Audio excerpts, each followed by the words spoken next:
Hello hi welcome नमस्ते। जैसे कि आप जानते हैं मेरा नाम है ऋतिक और आज हम बात करने वाले हैं क्लास 9th के बारे में। क्लास 9th में हम नंबर सिस्टम शुरू करवा चुके हैं। आज उसी के ऊपर हमारी ये दूसरी वीडियो है। इस वीडियो में बात करेंगे एक्सरसाइज 1.1 के क्वेश्चंस की कि हम एक्सरसाइज 1.1 कैसे खत्म करने वाले हैं। एक्सरसाइज 1.1 में बहुत सारे बकवास क्वेश्चन भरे पड़े हैं, पर एक क्वेश्चन मोस्ट इंपोर्टेंट है। वो क्या कि दो रैशनल नंबर के बीच में हम 5 रैशनल नंबर या फिर 10 नंबर 50 नंबर, ठीक है, कैसे निकाल सकते हैं। मतलब दो रैशनल नंबर के बीच में नए नंबर्स कैसे आते हैं, नए रैशनल नंबर कैसे आते हैं, वो क्वेश्चन मोस्ट इंपोर्टेंट है। उसकी बात भी इसी सिंगल वीडियो में होगी। तो चलो शुरू करते हैं एक्सरसाइज 1.1, ठीक है। और उससे इंपॉर्टेंट बात, अगर वीडियो पसंद आए तो वीडियो को आखिरी तक देखना, ठीक है। और वीडियो को लाइक करना बिल्कुल ना मत भूलना और चैनल को सब्सक्राइब करना तो बिल्कुल मत भूलना, ठीक है। ये मेरा नया चैनल है और मैं कोशिश कर रहा हूं फटाफट कि आप लोगों के फॉर्मूले के पेज भी जल्दी जल्दी बनाना शुरू कर दूं और उसे इंस्टा पे अपलोड भी करना शुरू कर दूं ताकि मैं आपको इंस्टाग्राम का भी लिंक दे सकूं। आई बात समझ में? तो चलो शुरू करते हैं एक्सरसाइज 1.1, ठीक है। अब उसने क्वेश्चन नंबर 1 में बोला क्या है, ठीक है, is 0 is a rational number. क्या 0 एक रैशनल नंबर होता है? बताओ बताओ बताओ, सोचो, क्या 0 एक रैशनल नंबर होता है? तो जी बिल्कुल, 0 एक रैशनल नंबर होता है। तो जिनको यही नहीं पता रैशनल नंबर होते क्या है, भाई उन्हें कभी याद भी नहीं आएगा कि 0 होता है कि नहीं होता। तो पहले पता होना चाहिए रैशनल नंबर क्या होता है। रैशनल नंबर वो नंबर होते हैं, ठीक है, जिन्हें हम p/q की फॉर्म में लिख सके। क्या कर सके? जिन्हें हम p/q की फॉर्म में लिख सके उसे हम क्या बोलते हैं? Rational number. और यहां पे एक कंडीशन भी होती है, और वो क्या कि q कभी भी 0 नहीं होना चाहिए। q कभी भी 0 नहीं होना चाहिए, यानी कि डिनोमिनेटर, सब जानते हैं ये हमारा फ्रैक्शन में है। रैशनल नंबर वो होते हैं जो फ्रैक्शन में हो, और जहां पे नीचे वाला पार्ट यानी कि डिनोमिनेटर, ऊपर वाले पार्ट को हम क्या बोलते हैं? न्यूमरेटर, और नीचे वाले पार्ट को डिनोमिनेटर, जहां पे डिनोमिनेटर कभी भी 0 नहीं होना चाहिए। बात भी ऐसा क्यों होता है वो ही बता देता हूं। अगर कभी भी डिनोमिनेटर 0 हो जाए तो उस पर्टिकुलर फ्रैक्शन की वैल्यू होती है नॉट डिफाइंड। आई बात समझ में? तो इसलिए हमारा q कभी भी 0 नहीं होना चाहिए। तो क्या 0 एक रैशनल नंबर है? तो बिल्कुल है। क्यों? मैं 0 को लिख सकता हूं 0/1, 0/2, 0/3, 0/4, 0/50, 0/100, 0/500, 0/5000 एक्सेट्रा। आई बात समझ में? इसका मतलब ये एक रैशनल नंबर है। क्यों? क्योंकि रैशनल नंबर की कंडीशन ये मान रहा है। मैं 0 को p/q की फॉर्म में लिख पा रहा हूं और जहां पे मैंने कहीं पे भी नीचे वाला पार्ट 0 नहीं दिखाया। आई बात समझ में? और यहां से मैंने एक बात और समझ ली कि 0 के अपॉन में कुछ भी हो सकता है, वो 0 ही होता है। आई बात समझ में? चलो फिर शुरू करते हैं हमारा सेकंड क्वेश्चन। पहला क्वेश्चन तो बकवास्ता हो चुका है ढेर। अब बात करते हैं सवाल नंबर दूसरे की। सवाल नंबर दूसरा इंपोर्टेंट है, जिसके ऊपर मैंने बात की थी वीडियो के शुरू में ही, कि अब हम बात करने वाले हैं एक इंपोर्टेंट कंसेप्ट की। वो क्या कि दो नंबरों के बीच में नया रैशनल नंबर कैसे फाइंड आउट करते हैं। आई बात समझ में? अब उसने बोला क्या है, find 6 rational number between 3 and 4। उससे पहले मैं एक इंपॉर्टेंट बात बताना चाहूंगा। भाई देखो, रियल नंबर है ना, उसमें सारे नंबर आते हैं। तो रियल नंबर को हमने सिर्फ 2 पार्ट्स में डिवाइड कर रखा है, एक रैशनल नंबर और एक इरेशनल नंबर। और रैशनल नंबर के अंदर ही आते हैं सारे नेचुरल नंबर, सारे होल नंबर, सारे इंटीजर्स। आई बात समझ में? तो ये तीनों नंबर जो थे ना, वो रैशनल नंबर के पार्ट ही होते हैं। तो चलो शुरू करते हैं। उसने बोला क्या है, find 6 rational number between 3 and 4। हमें 3 और 4 के बीच में क्या निकालने हैं? 6 रैशनल नंबर, 6 रैशनल नंबर। अब मैं आपको सिखाने वाला हूं 2 इंपॉर्टेंट कंसेप्ट कि दो नंबरों के बीच में नए नए रैशनल नंबर कैसे निकाले जाते हैं। उसके 2 ही कंसेप्ट है, वो हम शुरू कर रहे हैं। तो देखते हैं भाई। तो 3 और 4 के बीच में हमें क्या निकालने हैं? 6 रैशनल नंबर। तो बात है भैया, क्या 6 से फालतू रैशनल नंबर भी होते हैं क्या दो नंबरों के बीच में? तो बता रहा हूं, दो नंबरों के बीच में ना इनफाइनाइट यानी कि अनगिनत रैशनल नंबर होते हैं। कितने होते हैं? अनगिनत रैशनल नंबर। मतलब इतने नंबर कि तुम थक जाओगे, तुम्हारी जिंदगी थक जाएगी, पर नंबर खत्म नहीं होंगे।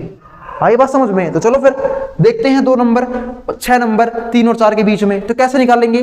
तो पहले बात कर रहा हूं मुश्किल फॉर्मूले की और फिर बात करेंगे इजी कंसेप्ट की। तो पहले देखते हैं। तो एक फॉर्मूला होता है, वो क्या होता है? एक फॉर्मूला होता है x + y/2। ये फॉर्मूला याद रखना दो नंबरों के बीच में रैशनल नंबर निकालने के लिए, x + y/2। ठीक है। अब बात है भैया x और y क्या है? x और y वही 2 नंबर होंगे, ठीक है, जिनके बीच में नंबर निकालने हैं। तो बस निकालना शुरू करते हैं। तो पहला नंबर क्या आएगा? x की जगह 3, y की जगह 4, डिवाइड बाई 2। 4 + 3 कितना हो गया? 7। तो कितना आंसर आया? 7/2। आई बात समझ में? तो ये आ गया हमारा पहला नंबर। तो देखो जो 7/2 है ना, कुछ ऐसे आया है, मान लो ये एक नंबर लाइन है जिसके इस कोने पे क्या है 3 है, इस कोने पे क्या है 4 है, तो ये बिल्कुल बीच का नंबर आया है। अगर आपसे कोई पूछे ना कि एकदम बीच का नंबर कैसे निकालते हैं, तो बहुत इजी होता है। आपको जिन दो नंबरों के बीच में, बिल्कुल बीच में एक नंबर निकालना है ना, तो उन दो नंबरों को जोड़ लो और 2 से डिवाइड कर दो। तो मैंने वही फॉर्मूला लगाया था। तो इसका मतलब 7/2 बिल्कुल क्या है 3 और 4 के बीच में। ये तो आपका पहला नंबर आया है। अभी आपको और नंबर निकालने हैं, तो और नंबर कैसे निकालोगे? अब एक काम करो, आपको 3 और 4 के बीच में चाहिए ना, तो आप एक बार इन दोनों के बीच में एक नंबर निकाल लो। ठीक है, जब मैं इन दोनों के बीच में एक नंबर निकालूंगा तो वो आएगा बिल्कुल यहाँ पे। तो निकालते हैं फिर से वही फॉर्मूला। तो अब कैसे आएगा? अब मैं निकाल रहा हूं ना सेकंड नंबर, तो उसके लिए फिर वही फॉर्मूला रहेगा x + y/2, पर अब की बार x की जगह क्या रहेगा? वही 3, पर y की जगह क्या रहेगा? 7/2, ताकि इन दोनों के बीच में क्या है एक नंबर आए, और डिवाइड बाई क्या हो जाएगा 2। अब सबको सोल्व करना आता ही होगा ये। ठीक है भाई, जिनको फ्रैक्शन सोल्व करना आता ना वो सीख लेना। ठीक है, और ना आता तो मेरे को बता देना, कोई एक सिंगल वीडियो बना दूंगा जहां पे मैं सारे फ्रैक्शन के बीच में प्लस माइनस सब्ट्रैक्शन मतलब मल्टीप्लिकेशन और डिवीजन सब सिखा दूंगा। तो फिलहाल तो मैं इन दोनों को जोड़ना है, तो जोड़ो ये कैसे? उसके लेना पड़ेगा आपको 1 और 2 का एलसीएम। क्या लेना पड़ेगा? 1 और 2 का एलसीएम। वो कितना होता है? 1 और 2 का एलसीएम होता है 2। अब 2 को मैं करूंगा 1 से डिवाइड, तो कितना आएगा? ठीक है 2 और 2 3 से क्या हो जाएगा हमारा? सिखा रहा हूं कैसे करते हैं फ्रैक्शन सोल्व। आपको लेना होता है इन दोनों का एलसीएम। तो 1 और 2 का एलसीएम क्या हो जाएगा? 2, क्योंकि एक के साथ आप किसी का भी एलसीएम ले लो तो हमेशा दूसरे वाले नंबर एलसीएम बन जाता है। तो 2 आ गया हमारा एलसीएम। अब 2 को करते हैं नीचे वाले से डिवाइड, तो क्या आएगा? 2 और जो भी नंबर आए उसी करेंगे ऊपर मल्टीप्लाई। तो कितना हो गया? 2 3 जा 6, बीचे प्लस। अब मैं इस 2 को करूंगा इस 2 से डिवाइड, तो कितना आएगा? 1 ही आएगा। और फिर उस 1 ही करूंगा 7 से मल्टीप्लाई, तो 1 × 7 कितना हो गया? 7। और इस पूरे के पॉइंट में क्या है? 2। ठीक है, अब देखो 6 + 7 कितना हो गया? 13। तो ये हो गया हमारा 13, तो यहां आ गया 13/2 और इस पूरे के पॉइंट में आ गया 2। तो एक बात का ध्यान रखना कि बड़े बड़े डिवाइड का सिंबल को कहां पे है? ये वाला है, ये वाला है, तो ये वाला था। अब इसके पॉइंट में ले लो 1। अब दोनों फ्रैक्शन में चेंज हो गए। अब इसको सोल्व कैसे करते हैं? 13/2 यूं का यूं रहेगा, ये ऊपर जाके उल्टा हो जाएगा, यानी कि 1 ऊपर जाएगा और 2 आ जाएगा नीचे। तो क्या सोल्व हो जाएगा हमारा? 13 × 1 13 और 2 2 जा 4। तो क्या आंसर आया? 13/4। ये आया है हमारा दूसरा नंबर, दूसरा रैशनल नंबर। आई बात समझ में? अब निकालते हैं तीसरा नंबर। तीसरा नंबर कैसे आएगा? फिर वही फॉर्मूला x + y/2, पर अब की बार लगाऊंगा इन दोनों के बीच में। तो इस और इसके बीच में नंबर और आ गया, वो क्या है? 13/4। 13/4 अब निकालूंगा इन दोनों के बीच में। ठीक है, तो निकालते हैं। तो 7/2 + 4 और डिवाइड बाय 2। कोई दिक्कत? यानी कि इन दोनों के बीच में मैं नया नंबर निकाल रहा हूं। तो अब देखो इन दोनों को सोल्व करूंगा तो फिर से भाई 2 और 1 का एलसीएम, और वो क्या होगा? 2। ठीक है, अब मैं करूंगा 2 को 2 से डिवाइड, तो 1 आएगा, और 1 × 7 क्या हो जाएगा? 7। अब मैं करूंगा 2 को 1 से डिवाइड, कितना आ गया? 2। तो 2 और जो आंसर आया है डिवाइड करने के बाद उसको करूंगा ऊपर मल्टीप्लाई, तो 2 4 जा 8, और क्या रहेगा पूरे के पॉइंट में? 2 से डिवाइड। अब 8 + 7 क्या होता है? बच्चा जानता है 15 आता है। 8 जा 7 कितना हो गया? 15। तो 15/2, और पूरे के पॉइंट में क्या रहेगा हमारे पास? 2। आई बात समझ में? अब मैं इस 2 को कर दूंगा इससे मल्टीप्लाई, जैसे यहां पे किया था, वरना यूं समझ लो ये है बड़े वाई डिवाइड का सिंबल, इसके नीचे लूंगा 1, इसकी होगी इससे मल्टीप्लाई और इसकी होगी इससे मल्टीप्लाई। कोई दिक्कत? तो 15/2 मल्टीप्लाई में 1/2, और उम्मीद है सबको 2 फ्रैक्शन मल्टीप्लाई करवाने आते होंगे। मल्टीप्लाई करना बहुत ही ईजी होता है। ठीक है, अगर क्रॉस में कट रहे हैं तो काट लो, नहीं कट रहे तो ऊपर वाले के ऊपर वाले से मल्टीप्लाई, नीचे वाले के नीचे वाले से मल्टीप्लाई। 15 × 1 15 और 2 2 जा 4, कितना आया? 15/4। इसे लिख दो यहां पे, ये आ गया हमारे पास 15/4। तो हमारे पास 3 नंबर आ चुके हैं। क्या आ चुके? 3 नंबर आ चुके हैं। अभी तो हमें और भी बहुत सारे नंबर निकालने हैं। अभी तो 3 ही आए हैं, 3 और निकालने हैं। तो तीनों कैसे निकालोगे? फिर से भाई अब एक काम कर लो, आपके पास अब निकालो आप इन दोनों के बीच में एक नंबर। ठीक है, इन दोनों के बीच में, मतलब इसको मान लो x, इसको मान लो y, बस यूं ही चलता रहेगा। ठीक है, जो नंबर आते जा रहे हैं ना आपके पास, जो नए नंबर आ रहे हैं, ठीक है, उस नंबर की हेल्प ले लो, और जो नंबर थे पहले से ही उसकी हेल्प ले लो, और उनके बीच में नंबर निकालते रहो, और बहुत सारे नंबर आते रहेंगे। आई बात समझ में? या फिर इन दोनों के बीच में निकाल लो, या फिर इन दोनों के बीच में निकाल लो, या फिर इन दोनों के बीच में निकाल लो। आई बात समझ में? तो ऐसे और भी नंबर आते रहेंगे। तो सिखा दिया है मैंने रैशनल नंबर निकालते कैसे हैं दो नंबरों के बीच में। तो चलो और भी देखते हैं। तो अब मैं निकाल रहा हूं इसके और इसके बीच में, तो कैसे निकालूंगा, फिर से वही बात, फोर्थ तो x plus Y by two formula होता है, पूरा ऊपर लिखा हुआ है, इसका भाई ध्यान रखना। तो x की जगह मैंने रखा आपके यार 3, y की जगह क्या रखूंगा मैं 13/4 और डिवाइड बाय 2, ये वाला 2 आई बात समझ में, यानी कि x प्लस वाई बाई 2। अब आएगा एक और नया नंबर, ठीक है। तो अब इसके नीचे 1 है, आप एलसीएम लोगे सोल्व करने के लिए ऊपर, 1 और 4 का एलसीएम कितना हो जाएगा 4। अब मैं इस 4 को करूंगा 1 से डिवाइड, तो क्या आएगा 4 और 4 ही करूंगा 3 से मल्टीप्लाई, कितना आ गया 12, ठीक है। अब मैं इस 4 को करूंगा 4 से डिवाइड, तो 1 और 1 मल्टीप्लाई बाय 13 क्या हो जाएगा 13, अपॉन में क्या आ गया 2। अब 12 प्लस 13 कितना हो गया 25/4, अपॉन में क्या आ गया 2। अब इसकी हो जाएगी इससे मल्टीप्लाई, तो कितना आंसर आ गया 25/8। तो ये आ गया हमारे पास एक और आंसर, ठीक है, फोर्थ का, कोई डाउट नहीं है, ठीक है। इन दोनों के बीच में नंबर आ चुका। अब मैं निकाल लेता हूं इन दोनों के बीच में एक नंबर, ठीक है, तो निकालते हैं, ठीक है। तो 13/4 प्लस में क्या है 7/2 और अपॉन में क्या रहेगा 2, फॉर्मूला वही रहेगा x प्लस वाई बाय 2।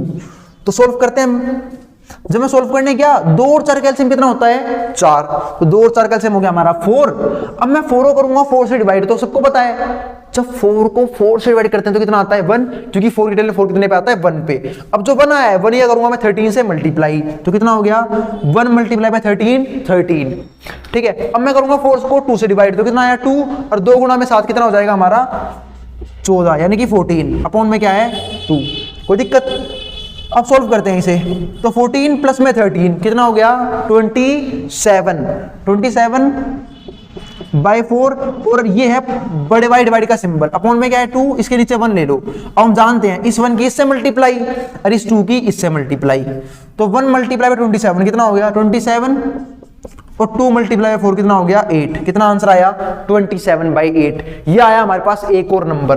कितने नंबर निकाल चुके हैं हम, ठीक है, 4 नंबर आ गया, 4 नंबर आ गए, 5 नंबर आ गए, मतलब 1 2 3, ठीक है। फिर ये चौथा नंबर था हमारा 25/8 और ये 5वां नंबर है। अब निकालेंगे अपना आखिरी नंबर और फिर सीखेंगे इसका इजी मेथड, वो सीखना बहुत जरूरी है, ठीक है, क्योंकि चलो ये तो फिर भी थोड़ा सा है अच्छा, देखो कैलकुलेटिव मेथड है और अच्छा मेथड है, लेकिन वो इजी मेथड है इसके कंपैरिजन में। तो चलो समझते हैं। तो 4 नंबर है, 5 नंबर तो आ चुके हैं, मैं निकाल रहा हूं 6th नंबर। उसका फॉर्मूला क्या होगा फिर से भाई x प्लस वाई बाई 2। अब निकालते हैं हम इन दोनों के बीच में, है ना, इनके बीच में निकाला था क्या हमने, नहीं निकाला, तो इन दोनों के बीच में निकालते हैं। अभी हमने इन दोनों के बीच में निकाला था, अब निकालते हैं इन दोनों के बीच में। तो एक नंबर हमारे पास क्या है 7/2, अगला नंबर क्या है हमारे पास 15/4 और अपॉन में क्या रहेगा पूरे के 2।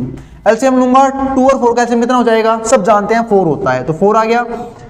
अब मैं करूंगा इस 4 को इस 2 से डिवाइड, तो कितने पे कटेगा 2 पे, और 2 ही करूंगा 7 से मल्टीप्लाई, 2 7 जा 14, बीच में प्लस। अब मैं इस 4 को करूंगा 4 से डिवाइड, कितना आएगा 1 और 1 की करूंगा 15 से मल्टीप्लाई, कितना हो जाएगा 15 और डिवाइड बाय 2। अब 15 प्लस 14 कितना हो गया 29 आ गया और 2 4 जा 8, कितना आंसर आया 29/8। तो ये हमारे पास एक और आंसर आ चुका 6th पार्ट का, यानी कि 6 पार्ट का नहीं 6 हमारे पास नंबर आ चुके हैं अलग अलग, वो भी क्या 2 नंबरों के बीच में 3 और 4 के बीच में। अब मैं सिखाता हूं आपको इजी मेथड, चलो बताता हूं दूसरा मेथड सीखना जरूरी क्यों है। चलो या तो 6 नंबर निकाल लेते, मान लो 10 नंबर निकालने होते, तो मान लो 50 नंबर निकालने होते, तो क्या आप यूं निकालते भाई, जिंदगी लग जाएगी, पेपर खत्म हो जाएगा, एक ही सवाल होगा। आई बात समझ में, तो दूसरा मेथड सीखना जरूरी था। अब समझते हैं दूसरा मेथड क्या होता है। 3 और 4 के बीच में आपको नंबर चाहिए, तो मैं एक काम कर सकता हूं, हमें इन और के बीच में नंबर निकालना है, तो क्या मैं एक काम कर सकता हूं, मैंने कर दी ऊपर भी 10 से मल्टीप्लाई। और मैथ्स क्या कहता है कि अगर आपने न्यूमरेटर में 10 से मल्टीप्लाई करी है तो आपको डिनोमिनेटर भी 10 से मल्टीप्लाई करना पड़ेगा, ताकि कोई फर्क ना पड़े। क्यों, अभी भी देखो 10 से 10 कर सकता है, 3 रह जाएगा, कोई दिक्कत। सेम ऐसे ही 4 में इसके भी 10 से मल्टीप्लाई कर सकता हूं, इसकी भी 10 से मल्टीप्लाई कर सकता हूं। अब ये हुआ क्या, यहां पे क्या बन गया हमारा, ऊपर तो आ गया 30/10 और वहां पे कितना आ गया 40/10। अब हमें रेशनल नंबर निकालना है इसके और इसके बीच में। क्या निकालने हैं, अब हमें रेशनल नंबर निकालने भी तो है, वो निकालने हैं इसके और इसके बीच में। 30/10 और यहाँ पे क्या है 40/10। तो कैसे निकालोगे, बहुत ईजी है। एक नंबर हो गया आपका 31/10, अगला 32/10, अगला 33/10, अगला 34/10, अगला 35/10, अगला 36/10, उससे अगला 37/10, 38/10, 39/10। आ गए इतने सारे नंबर। देखो इसके बीच में, इन दोनों के बीच में कितने सारे नंबर आ गए, 1 2 3 4 5 6 7 8 9 नंबर निकाले मैंने तुरंत। और जहां यहां मुझे कितना टाइम लगा था, यहां मैंने 9 के 9 नंबर तुरंत निकाल दिए, तुरंत। अब बात है भैया, अगर 9 नंबर से फालतू निकालने तो आप क्या करते? तो बेटे मैं कुछ नहीं करता, मैं 100 से मल्टीप्लाई करता और 100 से डिवाइड करता, तब यहाँ 0 बढ़ जाती, एक 0 बढ़ गई। अब देखो कितने नंबर आते हैं, 301/400। देखो इनके बीच में कितने नंबर आएंगे, 300 और 400 के बीच में जितने नंबर आएंगे वो सब मैं यहाँ लिख सकता हूँ। 301/100, 302/100, 303/100। ठीक है, ऐसे करते रहेंगे। फिर हम देखेंगे आगे के सवाल, जिसको स्क्रीनशॉट लेना है वो ले सकता है। चलो उम्मीद है आप लोगों को ये समझ में आ गया होगा कि दो नंबरों के बीच में रैशनल नंबर कैसे निकालते हैं। ठीक है, और रैशनल नंबर बहुत सारे होते हैं, आप कितने भी निकाल सकते हो। अब हम निकालते हैं सवाल नंबर तीसरे में भी, तीसरा भी सेम क्वेश्चन है और उम्मीद है आपको दोनों मेथड समझ में आ गए होंगे। ठीक है, और दोनों ही अपने आप में बहुत ज्यादा इंपॉर्टेंट मेथड थे, खासकर दूसरे वाला, अगर नंबर बहुत ज्यादा निकालने हो तो। अब इस क्वेश्चन में देखते हैं, उसने बोला क्या है, find 5 rational number between 3 and 5 and 4 and 5। हमें 3/5 और 4/5 के बीच में क्या निकालने हैं, 5 रैशनल नंबर। एक तरीका तो फिर से वही है, मैं फिर वही बोलूंगा, x + y/2 कि दो नंबरों को जोड़ लो, 2 से डिवाइड करते चलो। ठीक है, उससे क्या आते रहेंगे, रैशनल नंबर आते रहेंगे। ठीक है, या फिर एक तरीका और है, वो क्या, उससे बात करते हैं अब की बार। पहले वैसे मैं एक आधा नंबर और निकाल के दिखा देता हूं इस वाले मेथड से, 5 तो नहीं निकाल लूंगा, एक दो नंबर निकाल के दिखा देता हूं फिर से। x + y/2 तो कैसे करोगे, एक नंबर आपका 3/5 है, दूसरा नंबर क्या है 4/5 और डिवाइड बाय क्या रहेगा 2। अब दोनों को जोड़ना आप लोगों को आता ही है, नीचे वाला सेम है, ऊपर वाला क्या हो जाएगा, यूं का यूं ऐड हो जाएगा। तो 5 और 5 तो सेम ही है, तो 4 + 3 कितना हो गया हमारा 7। क्या आंसर आया 7/5। इसके अपॉन में क्या रहेगा 2। अब इस 2 ही कर लो इससे मल्टीप्लाई, या फिर यूं समझ लो, पूरी बात यह है कि ये बड़े बाई डिवाइड का सिंबल, इसका ध्यान रखना होता है। यहाँ पे इसके नीचे 1 है तो इसकी क्या हो जाएगी, इससे मल्टीप्लाई, और इसकी हो जाएगी इससे मल्टीप्लाई। तो क्या हो जाएगा 1 × 7 7 और 5/2 कितना हो जाएगा 10। तो कितना आया 7/10। ये आपके पास क्या आ गया, पहला नंबर। आपको भी और नंबर निकालने हैं, आप और निकाल सकते हो, और दिखाता हूं निकाल के। ठीक है, दूसरा नंबर कैसे निकालोगे आप यहां से। ठीक है, अब एक नंबर क्या आ गया, अब एक काम कर लो, इस नंबर के बीच में और इस नंबर के बीच में एक नंबर निकाल लो, कोई दिक्कत। मैंने समझाया था कि जब भी हमारे पास दो नंबर है और हमें क्या चाहिए, बिल्कुल एक ऐसा नंबर जो दो नंबर के बिल्कुल बीच में आता हो, तो दोनों को जोड़ लो, 2 से डिवाइड कर दो।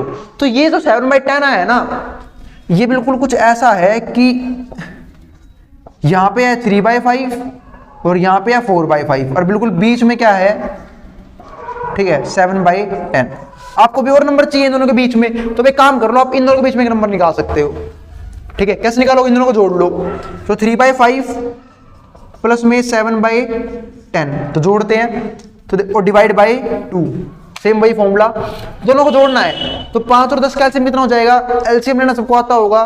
ठीक है, 5 और 10 का एलसीएम कितना हो जाएगा, निकाल लेंगे सारे के सारे। 5 और 10 का एलसीएम, वैसे 10 आता है।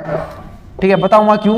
5 से 5 गया 1 पे, 10 आएगा 2 पे, 2 से 2 गया 1 पे, तो कितना एलसीएम आया इन दोनों की, मल्टीप्लाई 5 2 जा 10। बात भैया आपको कैसे पता था, सुन लो, अगर आपको दो नंबरों का एलसीएम निकालना है, ठीक है, और दोनों एक टेबल में आते हैं, तो जो बड़े वाला आंसर है ना, वो हमारा क्या बन जाता है, आंसर। और दोनों ही 5 टेबल में आते हैं, तो 10 हमारा क्या बन जाएगा, आंसर, यानी कि 10 बन जाएगा हमारा एलसीएम। तो 10 आ गया एलसीएम, इसलिए मुझे पता था पहले से कि 10 आएगा एलसीएम। 10 को अगर मैं 5 से काटूंगा कितना आया 2 ही कर दूंगा 3 से मल्टीप्लाई, 2 3 जा 6। अब ऐसे ही जब मैं 10 को 10 से डिवाइड करूंगा कितना आएगा 1, और 1 की करूंगा 7 से मल्टीप्लाई, तो क्या आएगा 7, और अपॉन में क्या रहेगा इसके 2। अब इसकी फिर से वही बात, इसकी हो जाएगी इससे गुणा, ऊपर तो आ गया 6 7 + 13 और नीचे हो गया 2 10 जा 20। कितना आंसर आया 13/20। ये भी क्या बन जाएगा हमारा आंसर। अब आ गया इन दोनों के बीच में एक नंबर, जो क्या था हमारा 13/20। आप ऐसे इन दोनों के बीच में भी निकाल सकते हो। कैसे निकालोगे, फिर से वही 7/10 प्लस में 4/5 डिवाइड बाय 2। अब आप ले सकते हो 10 और 5 का एलसीएम, वो कितना होता है, 10 और 5 का एलसीएम होता है 10। अगर मैं 10 को 10 से काटूंगा तो 1, 1 इंटू 7 क्या हो जाएगा 7। ऐसे जब मैं 10 को 5 से काटूंगा 2, 2 इंटू 4 कितना हो जाएगा 8, और अपॉन में क्या रहेगा, पूरे के अपॉन में कितना रहेगा 2। 8 प्लस 7 कितना हो गया 15, तो 15 अपॉन में क्या, और 2 हो जाएगा इससे मल्टीप्लाई, तो 15 अपॉन में कितना आ गया 10 मल्टीप्लाई बाई 2 यानी कि 20, और एक कट रहा है तो कितना आ गया 3/4 यानी कि 3/4। तो ये भी हमारा आंसर आ सकता है, और ये आएगा इन दोनों के बीच में। कोई दिक्कत, इस तरीके से भी आप आंसर निकाल सकते हैं अपने, कोई दिक्कत नहीं है, ठीक है। तो ये एक और नंबर आ गया, तो ये हमारे पास 3 नंबर निकाल चुका मैं, निकालने 5 थे, बाकी आप और भी नंबर निकाल सकते हो। फिर आप इन दोनों में लगा लो सेम फॉर्मूला, इन दोनों में लगा लो, इन दोनों में लगा लो, इन दोनों में लगा लो, कितने ही नंबर आ सकते हैं, नए नंबर आते जाएंगे, उनका पुराने नंबर का फॉर्मूला लगा लो फिर से वही x + y/2। लेकिन ये बात तो थी इंपॉर्टेंट, अब हम समझते हैं दूसरे वाला फॉर्मूला फिर से इस क्वेश्चन के लिए। हमें मान लो 5 नंबर निकालने हैं, अगर 50 निकालो तब भी निकल जाएंगे इस फॉर्मूले से। कैसे, अब 3/5 है और यहाँ पे कितना है 4/5, आपको रैशनल नंबर निकालने हैं। तो मैं एक चीज जानता हूं कि मैं इसकी भी कर लूंगा 10 से मल्टीप्लाई ऊपर, इसकी भी करूंगा 10 से मल्टीप्लाई, इसकी भी कर सकता हूं 10 से मल्टीप्लाई, इसकी भी कर सकता हूं 10 से मल्टीप्लाई, क्योंकि न्यूमरेटर और डिनोमिनेटर में सेम नंबर से मल्टीप्लाई करने पे क्वेश्चन पे या फ्रैक्शन पे कोई फर्क नहीं पड़ता है, ठीक है। तो मैंने ऊपर भी करी 10 से मल्टीप्लाई, नीचे भी करी 10 से मल्टीप्लाई, यहां भी ऊपर भी कर दी 10 से मल्टीप्लाई, नीचे भी कर दी 10 से मल्टीप्लाई। अब ये क्या बन जाएगा हमारा, ये तो बन गया 30/50 और ये बन गया हमारा 40/50, ठीक है। अब कितने नंबर निकालो इनके बीच में, जैसे कैसे निकल जाएगा, एक आ जाएगा 31/50, 32/50, ठीक है, 33/50, फिर 34/50, 35/50, 36/50, 37/50, 38/50, 39/50, ठीक है। बस ये मत लिखना क्योंकि ये बिल्कुल वो एंड पॉइंट का नंबर हो जाएगा, बीच में निकालने था ना हमें, ठीक है। मान लो चलो ये तो कुछ ही नंबर आए, अगर आपको और नंबर निकालने हो तो वो और इजी काम है, 10 से मल्टीप्लाई कर दी 100 से कर लो, 100 से मल्टीप्लाई 100 से डिवाइड। अब क्या होगा, यहां बन जाएगा 300, यहां बन जाएगा 500, यहां बन जाएगा 400, यहां बन जाएगा 500। अब तो 99 नंबर आ जाएंगे, 301/500, 302/500, 303/500, 304/500, है ना, 305/500, 306/500, कितने नंबर बन जाएंगे, ठीक है। लास्ट में क्या होगा 399/500। आई बात समझ में। आपको और फालतू नंबर निकालने हैं, आप 1000 से मल्टीप्लाई कर लो भाई, कितने नंबर आ सकते हैं। इस मेथड में कोई दिक्कत नहीं है, आप कितने भी नंबर निकाल सकते हो और जल्दी जल्दी आएंगे इस मेथड के कंपैरिजन में।